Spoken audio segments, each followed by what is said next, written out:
بسم اللہ الرحمن الرحیم۔ آج کی ویڈیو میں ہم جانیں گے کہ مائدہ آسمانی یعنی آسمانی دسترخوان کس نبی کی دعا سے نازل فرمایا گیا، اس میں کس قسم کا کھانا ہوتا تھا، یہ جنتی کھانا تھا یا دنیاوی، اس کا انکار اور شک کرنے والوں کو کون سا عذاب دیا گیا اور یہ عذاب کس وقت نازل کیا گیا۔ حضرت عیسیٰ علیہ السلام کے حواریوں کی فرمائش اور آپ علیہ السلام کی دعا سے اللہ تعالیٰ نے آسمان سے خوان نعمت نازل فرمایا، جیسا کہ ارشاد باری تعالیٰ ہے، یاد کرو جب حواریوں نے کہا اے عیسیٰ بن مریم، کیا آپ کا رب ایسا کرے گا کہ ہم پر آسمان سے ایک دسترخوان اتارے؟ فرمایا اللہ سے ڈرو اگر ایمان رکھتے ہو۔ حواری حضرت عیسیٰ علیہ السلام کے مخصوص اور مخلص حضرات کو کہا جاتا ہے۔ حواریوں نے حضرت عیسیٰ علیہ السلام سے عرض کی کہ کیا آپ کا رب ہم پر آسمان سے نعمتوں سے بھرپور دسترخوان اتارے گا؟ ان کی یہ مراد تھی کہ کیا اللہ تعالیٰ اس بارے میں آپ کی دعا قبول فرمائے گا، یہ مراد نہیں تھی کہ کیا آپ کا رب ایسا کر سکتا ہے یا نہیں، کیونکہ وہ اللہ تعالیٰ کی قدرت پر ایمان رکھتے تھے۔ حضرت عیسیٰ علیہ السلام نے فرمایا کہ اگر ایمان رکھتے ہو تو اللہ تعالیٰ سے ڈرو اور تقوی اختیار کرو تاکہ یہ مراد حاصل ہو جائے۔ بعض مفسرین نے کہا کہ اس کے معنی یہ ہیں کہ تمام امتوں سے نرالا سوال کرنے میں اللہ تعالیٰ سے ڈرو۔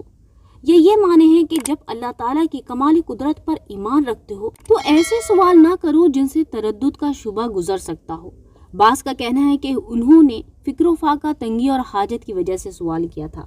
حضرت عیسیٰ علیہ السلام کا جواب سن کر حواریوں نے کہا کہ ہم نشانی طلب کرنے کے لیے سوال نہیں کر رہے، بلکہ ہمارا مقصد یہ ہے کہ ہم شکم سیر ہو کر خوب کھائیں اور ہم کو اچھی طرح آپ کی صداقت کا علم ہو جائے تاکہ ہمارے دلوں کو قرار آ جائے اور ہم اس بات کے گواہ بن جائیں تاکہ بنی اسرائیل کو ہماری شہادت سے یقین اور اطمینان کلی حاصل ہو جائے اور مومنین کا یقین اور بڑھ جائے اور کفار ایمان لے آئیں۔ جیسا کہ ارشاد باری تعالیٰ ہے کہ حواریوں نے کہا ہم یہ چاہتے ہیں کہ اس میں سے کھائیں اور ہمارے دل مطمئن ہو جائیں اور ہم آنکھوں سے دیکھ لیں کہ آپ نے ہم سے سچ فرمایا ہے اور ہم اس پر گواہ ہو جائیں۔ حواریوں کے جواب نے واضح کر دیا کہ انہوں نے قدرت الہی میں شک و شبے کی وجہ سے سابقہ مطالبہ نہیں کیا تھا،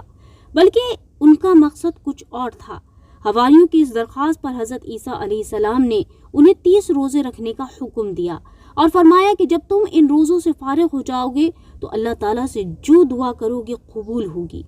انہوں نے روزے رکھ کر دسترخوان اترنے کی دعا کی۔ اس وقت حضرت عیسیٰ علیہ السلام نے غسل فرمایا، موٹا لباس پہنا، 2 رکعت نماز ادا کی اور سر جھکایا اور رو کر دعا فرمائی، جیسا کہ قرآن کریم میں ارشاد ہوتا ہے کہ عیسیٰ بن مریم نے عرض کی اے اللہ، اے ہمارے رب، ہم پر آسمان سے ایک دسترخوان اتار دے جو ہمارے لیے اور ہمارے بعد میں آنے والوں کے لیے عید اور تیری طرف سے ایک نشانی ہو جائے، اور ہمیں رزق عطا فرما اور تو سب سے بہتر رزق دینے والا ہے، یعنی جو ہمارے موجودہ لوگوں کے لیے اور ہمارے بعد میں آنے والوں کے لیے اللہ تعالیٰ کی قدرت اور حضرت عیسیٰ علیہ السلام کی نبوت کی دلیل ہو جائے اور سب کے لیے عید ہو جائے، یعنی ہم اس کے اتارنے کے دن کو عید منائیں، اس کی تعظیم کریں، خوشیاں منائیں، تیری عبادتیں کریں اور شکر بجا لائیں۔ اس آیت مبارکہ سے معلوم ہوا کہ جس روز اللہ تعالیٰ کی خاص رحمت نازل ہو اس دن کو عید منانا، خوشیاں منانا، عبادتیں کرنا اور شکر بجا لانا صالحین کا طریقہ ہے، جیسا کہ حضرت عبداللہ بن عباس رضی اللہ عنہما فرماتے ہیں کہ جب سرکار دو عالم صلی اللہ علیہ وسلم مدینہ منورہ تشریف لائے تو دیکھا کہ یہودی عاشورہ کے دن روزہ رکھتے ہیں۔ ارشاد فرمایا یہ کیا ہے؟ یہودیوں نے عرض کی یہ اچھا دن ہے، اس روز اللہ تعالیٰ نے بنی اسرائیل کو ان کے دشمنوں سے نجات دی تھی، تو حضرت موسیٰ علیہ السلام نے اس دن کا روزہ رکھا۔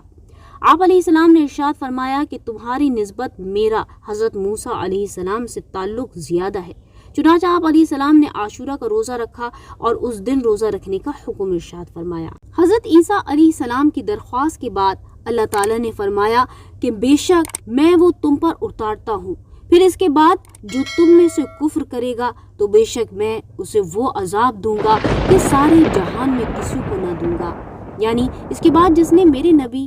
حضرت عیسیٰ علیہ السلام کی نبوت کا انکار کیا اور میرے احکام کی اطاعت کرنے سے روگردانی کی تو میں اس کو ایسا عذاب دوں گا جو اس سے پہلے کسی کو نہیں دیا ہوگا۔ چنانچہ اللہ تعالیٰ کے حکم سے چند فرشتے ایک دسترخوان لے کر آسمان سے اترے جس میں 7 مچھلیاں اور 7 روٹیاں تھیں۔ حضرت عمار بن یاسر رضی اللہ عنہ بیان کرتے ہیں کہ رسول اللہ صلی اللہ علیہ وسلم نے فرمایا کہ آسمان سے جو دسترخوان نازل کیا گیا تھا اس میں روٹیاں اور گوشت تھا۔ ان کو حکم دیا گیا تھا کہ وہ اس میں نہ خیانت کریں اور نہ اس کو کل کے لیے بچا کر رکھیں۔ انہوں نے خیانت بھی کی اور کل کے لیے بچا کر بھی رکھا، سو ان کو مسح کر کے بندر اور خنزیر بنا دیا گیا۔ حضرت ابن عباس رضی اللہ عنہما سے روایت ہے کہ فرشتے دسترخوان میں روٹی اور گوشت لے کر آسمان سے نازل ہوئے، اور بعض روایتوں میں یہ بھی آتا ہے کہ تلی ہوئی ایک بہت بڑی مچھلی تھی جس میں کانٹا نہیں تھا اور اس میں سے روغن ٹپک رہا تھا، اور اس کے سر کے پاس نمک اور دم کے پاس سرکہ تھا، اور اس کے ارد گرد قسم قسم کی سبزیاں تھیں اور 5 روٹیاں تھیں۔ ایک روٹی کے اوپر روغن زیتون، دوسری پر شہد، تیسری پر گھی، چوتھی پر پنیر، 5ویں پر گوشت کی بوٹیاں تھیں۔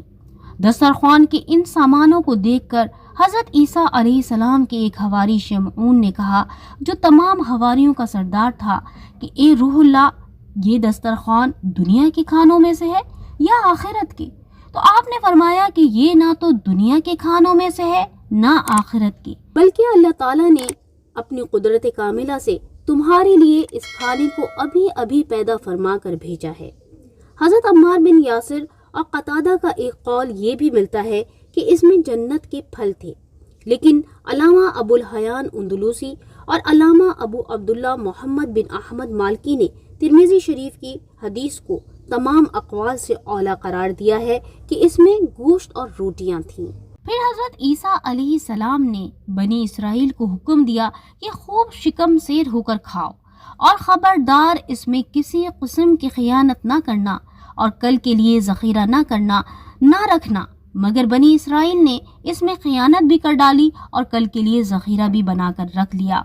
اس نافرمانی کی وجہ سے اللہ تعالیٰ کا ان لوگوں پر یہ عذاب آیا کہ یہ لوگ رات کو سوئے تو اچھے خاصے تھے، مگر صبح اٹھے تو مسخ ہو کر کچھ خنزیر اور کچھ بندر بن گئے۔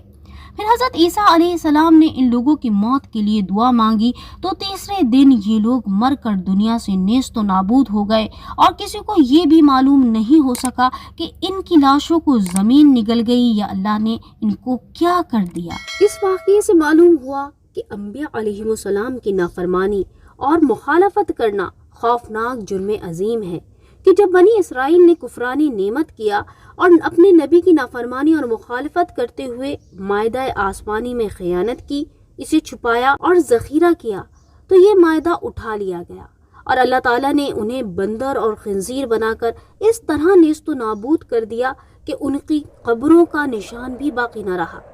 یوں ہی اس بدترین عذاب سے ان تمام لوگوں کو بھی عبرت و نصیحت حاصل کرنا چاہیے جو اللہ اور رسول کی امانتوں میں خیانت کرتے ہیں، اور صدقے دل سے اپنی تمام بدعمالیوں پر توبہ کرنا چاہیے۔